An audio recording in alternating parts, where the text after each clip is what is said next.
शाळा तीच, वर्ग तेच, मैदानही तेच, पण तब्बल 26 वर्षांनंतर पुन्हा एकदा त्या शाळेत 10वीच्या 1999-2000 बॅचचे वर्गमित्र जमले. वयाची 40 ओलांडलेले हे मित्र पुन्हा काही क्षणांसाठी लहान मुलं बनले आणि आदर्श विद्यालय उमरगा येथे स्नेह मेळावा उत्साहात पार पडला. खोडकरपणा तर आम्ही फक्त डब्बाच आठवतो. नाही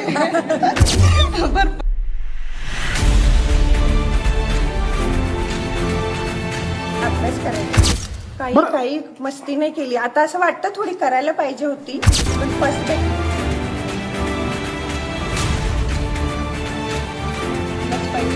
मुलांवरती जास्त प्रेशर आहे आता. आमच्या वेळी एवढं नव्हतं.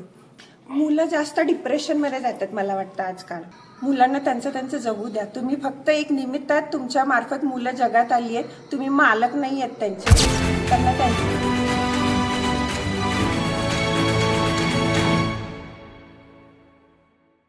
मी आणि अर्चना कांबळे सरांच्या पिरियड मध्ये हमखास डब्बा खायचो. आत्ताच तुमच्या एका मैत्रिणी म्हणलं डब्यावर जास्त त्यांचं पण लक्ष, तुमचाही डब्बा दिसतो. नाही तुम्ही वर्गाचे मॉनिटर होता, मग तुम्हीच खोडकरपणा होता. हे काय खूप आनंद वाटत आहे.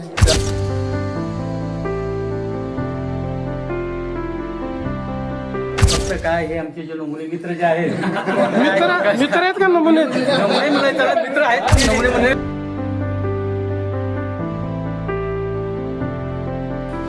शिक्षकांना थोडीशी सूट अशी द्यावी की विद्यार्थ्यांना रागवू द्या. आताच्या काळातली मित्र ही व्हॉट्सअपवरची आहे आणि त्या काळातली मित्र ही समोरासमोरची होती.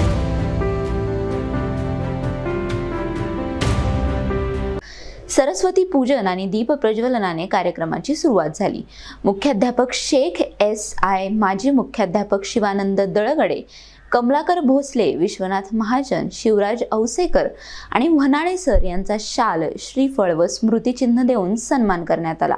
25-26 वर्षानंतर वर्गमित्र एकत्र येतात, कसं वाटतं? खूप छान वाटते. या दिवसाची आम्ही खूप वाट बघत होतो आणि तो आज दिवस आला होता. त्याच्या खूप आठवणी आहेत. सगळ्याबरोबर मुख्य म्हणजे जेवणाचा डब्बा, अभ्यास आणि खेळ. वर्गामध्ये केलेला खोडकरपणा काय आठवतं का? खोडकरपणा तर आम्ही फक्त डब्बाच आठवतो. नाही भरपूर. तुमच्या डब्यावर जास्त लक्ष दिसतं मला. डब्यावर जास्त कॉन्सन्ट्रेशन वाटतं. डबा म्हणजे कसं? वर्गामध्ये खोडकर कोण जास्त होता? अभिजित नाळपे होता का? हो, तोच होता जास्त. मला 2 मुलं आता गेटवर म्हणाले की तुम्हीच खोडकर जास्त होता. नाही मी फार ओबिडियंट होते. सगळं ऐकायचे, सगळं होमवर्क, गृहपाठ सगळ्या वेळेत असायचा. मार खायची फार भीती वाटायची. सरांना घाबरायचे मी फार, भोसले सरांना स्पेशली.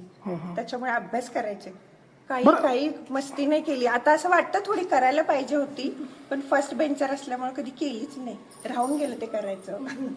बरं, त्यावेळेसचं शिक्षण, सराउंडिंग, परिसर आणि आजचा यामध्ये काय तुम्हाला तफावत आढळतं आवर्जून? त्यावेळी शिक्षकांना पूर्ण अधिकार होते मुलांना घडवण्याचे. आई वडिलांचं असं असायचं की नाही, तुमच्या हातात मूल सोपवलंय तर ती तुमची रिस्पॉन्सिबिलिटी आहे. तिथे कंप्लेनिंग नव्हतं. आताचे पॅरेंट्स खूप जास्त प्रोटेक्टिव्ह आहेत आणि त्यांना सगळं परफेक्टच पाहिजे. थोडंफार चुकलेलं नाही चालत आजकाल. त्यावेळी चुका, मार खा, शिका असं होतं. त्यावेळी आता फक्त चांगलंच करा, व्यवस्थितच करा आणि सगळं चांगलंच झालं पाहिजे. मारलं नाही पाहिजे, मूल परफेक्ट असलंच पाहिजे. मुलांवरती जास्त प्रेशर आहे आता. आमच्या वेळी एवढं नव्हतं. त्याचं काय परिणाम काय दिसून येतं मग? मुलं जास्त डिप्रेशनमध्ये जातात मला वाटतं आजकाल. आधीचे जसे होते की जे होतंय चांगलंच होतंय, काहीतरी करायची त्यांची तयारी असायची. सगळ्या गोष्टीतून काहीतरी पुढे जायची, शिकण्याची. जेही क्षेत्रात आपण जाऊ, करू, काहीतरी निभावून नेऊ. पण आता असं आहे की अपेक्षांचं ओझं खूप असल्यामुळं, विशेषतः पालकांचं, त्यांना डिप्रेशन येतं की मी हे पूर्ण नाही करू शकत. तर मुलांच्या विचारांनी एवढं नाही चालत आजकाल कोणी. तर ते व्हायला पाहिजे. पालकांना काय संदेश देऊ इच्छिता? मुलांना त्यांचं जगू द्या. तुम्ही फक्त एक निमित्त आहात, तुमच्या मार्फत मुलं जगात आली आहेत. तुम्ही मालक नाही आहेत त्यांचे. त्यांना त्यांच्या मताने, त्यांच्याप्रमाणे वाढू द्या, जगू द्या. कुठे चुकत असेल तर मार्ग दाखवा, पण त्यांना फोर्स करू नका की तू असंच कर किंवा तू तसंच कर. खूप छान वाटतंय. या दिवसाची आम्ही 2 वर्षापासून प्लॅनिंग करत होतो आणि मी मी तरी खूप मस्ती केलेली आहे. काय मस्ती केली नेमकं? मी आणि अर्चना कांबळे सरांच्या पिरियड मध्ये हमखास डब्बा खायचो.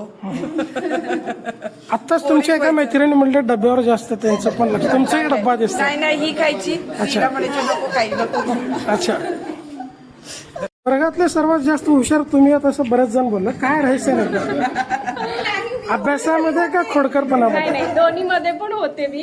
अच्छा. अभ्यासात पण होते आणि म्हणजे खोडकरपणाही भरपूर करायचे. खोडकरपणा म्हणजे मी काही मस्ती वगैरे जास्त नाही करायची, पण मजाक करणे, टिंगल-टवाळी करणे ह्या गोष्टी मी जास्त करायचे. आणि माझा आवाज मोठा असल्यामुळं म्हणजे जे बाकीचे केले ते लपून जायचं आणि माझंच नाव पुढं व्हायचं, असं व्हायचं. पण मला काय म्हणायचं, तुम्ही वर्गाचे मॉनिटर होता, मग तुम्हीच खोडकरपणा होता, हे काय जुळत जेव्हा नाही? दुसऱ्यांना शिकवण शिकवायची तेव्हा मी शांत असायचे, जेव्हा मॉनिटर नसायचे तेव्हा मस्ती करायचे ना. 26 वर्षांत काहींचे केस पांढरे झाले, पण मैत्रीचा रंग तसूभरही फिका पडला नव्हता. एकमेकांना पाहताच हशा, टाळ्या आणि बालपणीच्या आठवणींना उजाळा मिळाला. प्रत्येक वर्गमित्राने आपला जीवन प्रवास सांगताना अनेकांचे डोळे पाणावले. हे पहिलं असं नव्हतं आमच्या काळात. आम्ही भीत होतो पालकाला पहिलं. म्हणजे थोडक्यात पालकांची भीती जी होती ती आता राहिली नाही सुरक्षा असं म्हणायचं होतं मला. हो. ठीक आहे, काय आठवणी? आमचे भरपूर आठवण आहे. ह्या दिवसाची आम्ही बरेच दिवसापासून वाट पाहत होतो आणि परत 26 वर्षानं आज आम्ही इथं सगळे आमचे विद्यार्थी मित्रमैत्रिणी जमलो.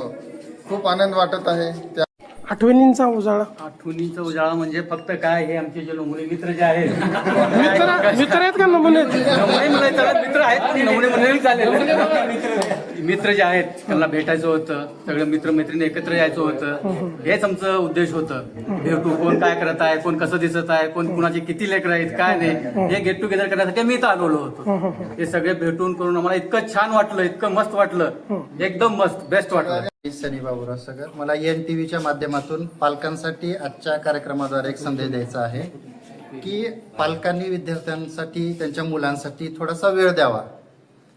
पालक आज काय करतायत की शाळेमध्ये आणून सोडायचं, 10 ते 4 शाळा होणार, परत संध्याकाळी पाठवून द्यायचं ट्युशनला. म्हणजे विद्यार्थ्याला, मुलांना ते समजून घेत नाहीत आणि फारच जर त्रासदायक झालं तरी लगेच मोबाईल देऊन टाकायचं. आणि या मोबाईलमुळं, मल्टीमीडियामुळं फायदे तर चांगले आहेत, पण त्याचबरोबर दुष्परिणाम आहेत. लहान लेकरांना जर मोबाईल दिले तर त्या स्क्रीन ॲडिक्शन सध्या वाढलेलं आहे आणि ते होऊ देऊ नये. त्यांना जर त्यांच्यासोबत खेळले, त्यांना वेळ दिले आणि शिक्षकांना थोडीशी सूट अशी द्यावी की विद्यार्थ्यांना रागवू द्या. जर विद्यार्थ्याला शिक्षकांनी नाही रागवले तर उद्या पोलीस प्रशासन त्यांना रागवायला लागेल. हे जर होऊ द्यायचं नसेल तर शिक्षकांना थोडीशी सूट द्या, हे माझं म्हणणं आहे. नक्कीच नक्कीच सर. 26 वर्षाचा प्रवास एकत्र आणण्यासाठी ज्या माझ्या मित्रांनी मेहनत घेतली आहे, सर्व ज्याच्यामध्ये उमरग्यामध्ये जेवढे आहेत सर्व ते सर्व मॅक्झिमम सर्वांनी खूप चांगली मेहनत घेतली. व्हॉट्सअपवर ॲक्टिव्ह राहिले. या सर्व गोष्टीमुळे आम्हाला आज एकत्र पाहायला मिळालं त्यांच्यामुळे. आणि त्यांच्यामुळे आम्हाला पाहायला असं मिळालं की एकमेकाच्या गोष्टी, की कोण कुठल्या पदावर आहे, कसे आहेत, फिजिकली काय काय चेंजेस झाले ते पण आम्हाला पाहायला मिळालं त्याच्यामध्ये. तर त्याच्यामुळे आम्हाला इतका आनंद वाटला की मुळात तर हा होतो का नाही हा प्रश्न पडला होता. पण हा सगळं घडवण्याचं काम आज इथल्या उमरग्यातल्या बऱ्याच मित्रांनी केलं. त्याचा पहिल्यांदा खूप खूप आभार मानतो. आताच्या काळातली मित्र ही व्हॉट्सअपवरची आहे आणि त्या काळातली मित्र समोरासमोरची होती. भांडणे असतील, सकाळी भांडणं गेलं तर संध्याकाळी आम्ही भेटत होतो. कविता, मनोगते व विविध सांस्कृतिक कार्यक्रमांनी सोहळ्यात रंग भरला. सर्वांनी भोजनाचा आस्वाद घेत दरवर्षी अशा मेळाव्याचा निर्धार केला. हा सोहळा यशस्वी करण्यासाठी इमाद सय्यद, दत्ता भाले, विशाल कांबळे, सुशांत सरपे, दिगंबर कांबळे, वैजीनाथ ठोंबरे, प्रियांका जवळगे, शुभांगी गायकवाड, ॲडव्होकेट व्यंकट पेठ सांगवीकर आदींनी विशेष परिश्रम घेतले. Sachin Bidri, NTV news Marathi, Umarga, Dharashiv.